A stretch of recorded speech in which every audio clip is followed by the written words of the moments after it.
হলদিয়ায় শুভেন্দু অধিকারী নিজের খাস তালুকে আজ পথে বিরোধী দলনেতা। হাইকোর্টের অনুমতি মিলেছে আর সেই অনুমতি নিয়েই আজ পথে শুভেন্দু অধিকারী। হলদিয়ার বিধায়ক বিজেপি ছেড়ে তৃণমূলে যোগদান করেছেন আর এমন প্রেক্ষাপটে হলদিয়ার রাজনৈতিক কর্মসূচি রয়েছে রাজ্যের বিরোধী দলনেতা শুভেন্দু অধিকারী। সরাসরি নজর রাখবো সেই দিকেই। আমাদের প্রতিনিধি কমলাক্ষ ভট্টাচার্য রয়েছেন আমাদের সঙ্গে। কমলাক্ষ, আমি দেখতে পাচ্ছি এই মুহূর্তে তুমি রয়েছো যেখানে আজ এই সভা হবে, সেখানে কি ছবি?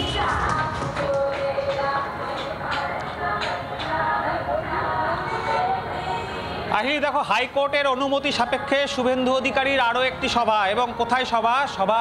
শুভেন্দু অধিকারীর একেবারে খাস তালুক হলদিয়ায়। এই হলদিয়াকে এই মুহূর্তে টার্গেট করছেন শুভেন্দু অধিকারী। যেহেতু হলদিয়ার বিধায়ক এই মুহূর্তে বিজেপি ছেড়ে তৃণমূলে, সুতরাং নিজের গড়ে কিছুটা যেন বেশি সময় দিতে হচ্ছে শুভেন্দু অধিকারীকে। আমি তোমাকে এই মুহূর্তে সভা মঞ্চের ছবি তোমাকে দেখাবো, এবং তার সঙ্গে সঙ্গে সভা মঞ্চ চারপাশে কিন্তু এই মুহূর্তে পুলিশের উপস্থিতি রয়েছে। তার কারণ আদালতের অনুমতি বেলা 1টা থেকে এই সভার, সুতরাং 1টার আগে থেকেই সভা মঞ্চের সামনে হাজির পুলিশ। 1টার আগে যাতে কোনো রকমভাবে কোনো সাউন্ড বক্স না বাজে সেই অনুরোধ কিন্তু পুলিশের তরফ থেকে করা হয়েছিল, যদিও 1টার পরে এই মুহূর্তে সাউন্ড বক্স বাজানো হচ্ছে।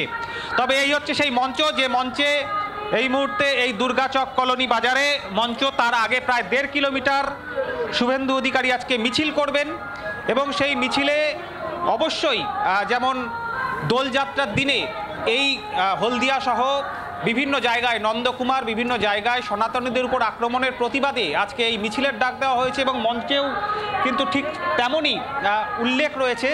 কিন্তু আজকের এই মিছিলে কিন্তু বার্তা শুভেন্দু অধিকারীর অবশ্যই থাকবে নিজের গড়ের মানুষজনের কাছে, বিজেপি কর্মী সমর্থকদের কাছে অবশ্যই সেই বার্তা থাকবে, যে বার্তায় সরাসরি নিশানায় থাকবেন তাপসী মণ্ডল এবং তার সঙ্গে সঙ্গে শাসক দল। নির্বাচন আসন্ন, সেই জায়গায় নিজের কর্মী সমর্থকদের তাতাতে উদ্দীপিত করতে শুভেন্দু অধিকারী নিজের এলাকায় খাস তালুকে একটু বাড়তি সময় দিচ্ছেন। এই এলাকাতে তিনি এর আগে কর্মী সভা করেছেন, মিছিল করেছেন, ফের আরও একটি মিছিল আদালতের অনুমতি সাপেক্ষে। আহেলি, ধন্যবাদ কমলাক্ষ, তুমি নজর রাখো। কমলাক্ষ ভট্টাচার্য আমাদের প্রতিনিধি ছিলেন সরাসরি হলদিয়া থেকে আমাদের সঙ্গে। বাংলার আওয়াজ, বাঙালির আবেগ, জি 24 ঘন্টা।